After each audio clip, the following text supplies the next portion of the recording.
kreatif. Okay, menggunakan tong-tong dipotong.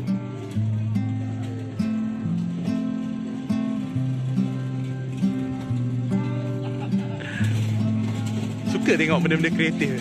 Tong je tu kan? Tongkat apa macam tong je kan? Tong drum potong-potong. Kreatif lah. Bagus. Okay, dah ada kanak-kanak naik. Mak orang pun ada.